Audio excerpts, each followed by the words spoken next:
Carol Roth, the author of The War on Small Business. She calls herself a recovering investment banker. She is somebody who is trying to look out for the little guy and can explain what's happening to the little guy in normal terms, which is my biggest frustration when you watch anybody who knows anything about the economy. Carol, welcome. Thanks, Glenn. I have some bad news. I'm sort of processing this right now, but I don't think we're going to save the 16 cents on our 4th of July barbecue this year. Sort of becoming very clear to me, and I'm just trying to process this all. Wow. Believe me, I think that's going to be trending on Twitter on July 4th on how much everybody is spending. Let me start here. 8.5%. Yes. In 1980, the highest inflation rate was 14.6, and we had 20% mortgage rates. 2022, according to Shadow Stats, which is calculating the way we calculated inflation in 1980, our inflation rate is 17.1%, and our lending rates are now 0.5% to the banks. That seems a little crazy. Yeah, it seems like a little bit of a mismatch of policy. Obviously, a lot to unpack there, but this is why people are so angry with the Federal Reserve. They have been on the forefront of causing this issue by artificially suppressing interest rates and printing trillions of dollars that have in part caused this inflation. And then, they were buying securities, putting them on their balance sheet, part of what suppresses interest rates up until last month.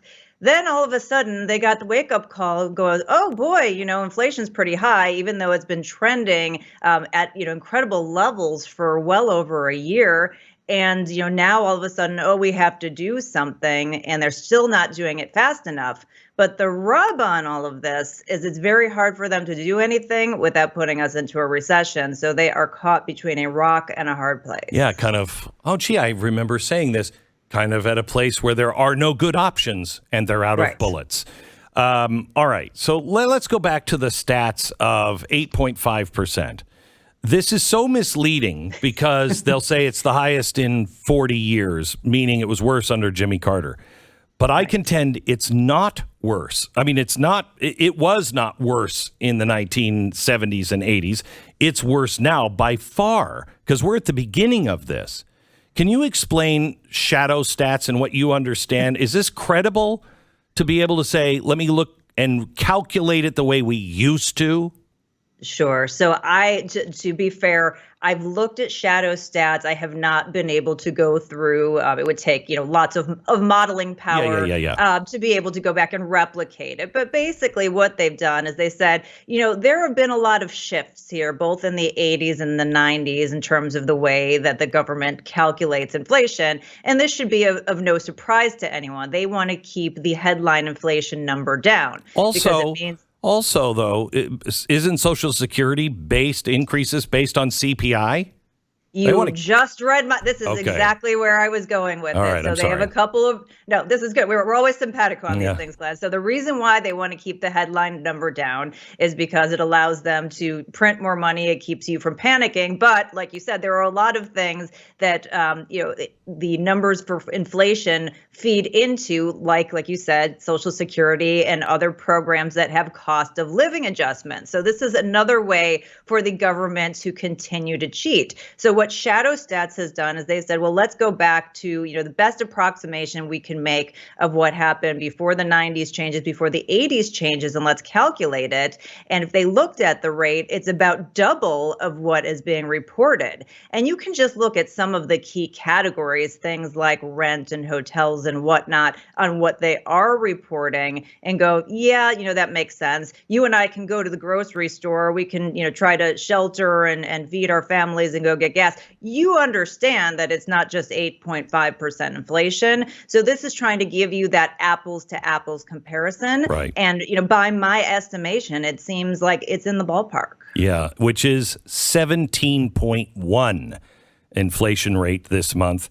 In 1980, it was 14.6. That was the top of it. We're not are we at the top of this? Well, that's a great question.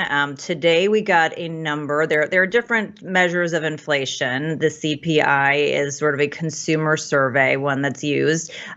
Today we got something called the Producer Price Index, which is a measure of wholesale inflation. Okay, this shows us what may be coming our way, because these are the raw materials that it takes to make things that we eventually buy? Yes, this is the inflation and the inputs to the goods and services, and it is a lagging indicator because you obviously have to have that inflation number, know what that is, but they haven't gone into that finished price that has gone to the consumer, what the consumer is paying yet. So this ends up meaning that what we're seeing today is going to impact what we're seeing going forward. Now, obviously, the gas prices are moving around, so it's going to be different headline versus looking at what's called core inflation, which strips out food and energy prices. But given the fact that at the producer level today, we got a number that is the highest level on record, Glenn, the highest level, 11.2% at the wholesale level. That's 11.2% increase, which again is probably understated, that is going to flow through goods and services that we're going to see in the coming months. That's the current way. Did they ever calculate? They changed this calculation ever? Of course, they changed the whole name. They changed the whole name of the index, right? You know, they said, well, we're not going to do it this way anymore. We're gonna have a different way to do it. We're gonna have a new name. We're gonna brand it. It's gonna be great. But so this of course is it's changed. But this is the highest number, even with all of the changes. This is the highest number ever recorded? So based on this current index, this is the highest number ever recorded. Holy cow. Yeah, I mean, it was staggering, 11.2%. Okay, so why is this I would think this is a leading indicator. Because if the prices to produce things are more expensive today, at 11% more expensive, that means that it's showing me that when it finally gets a finished product and you're going to be paying at least 11% more, right? Yeah, we're saying sort of the same thing in a different way. What I'm saying is that it lags what shows up in the CPI inflation number. So you have not seen it yet because it hasn't hit it yet. So we're both saying the same thing and just with just slightly different words here. So. What can be done here? It's a really good question. Obviously, a lot of people are looking to the Federal Reserve to get us, out of this with monetary policy. The challenge is I don't think they can do that without causing a recession and major carnage in the economy, because at this point, all the things that have led into this, the monetary policy, the fiscal policy, the disruption in the supply chain, it's created this systemic supply imbalances.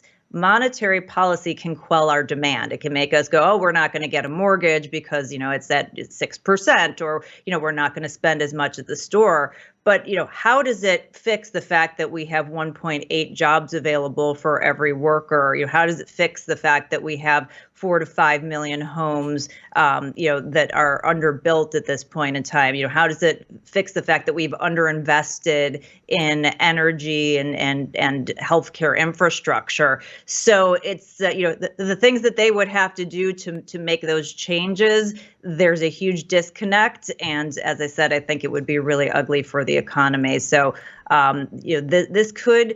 it will probably at some point come down on a headline basis, but that is the growth rate. It doesn't mean that we're not going to have elevated inflation and continued pain for a very long time. So when we look at things like what's happening over in Shanghai, where they've shut everything down, and where's that story? China has stranded 30 million truckers. 30 million truckers in China are now stuck at home. What is this going to mean? This impact, we felt it last time that China shut down, but we shut down as well. This time we're not shutting down. What is that impact going to mean to us? Yeah, well, obviously, it's not a good thing for supply chains for the companies that are still depending on China. I think internally to China, it's a huge issue because they are a net importer of not only energy, but food. And so, what does that mean in terms of the potential for some of those people to have, pretty substantial food insecurity or starvation if they don't get things going again? And certainly, as we know, the reverberations about all these decisions around the world could lead to other issues, social unrest and whatnot. Which we are all connected, and so that even though we'll be in a better position, it doesn't mean it won't have real impacts. And as we know, anytime something has an impact here in America, who feels it? Is it the elite? Is it the wealthy? Is it the well-connected? Of course not. They're going to find a way to insulate themselves. It's going to be the average American. It's going to be the Main Street business. It's going to be the backbone of this country and this economy that bears the brunt of it.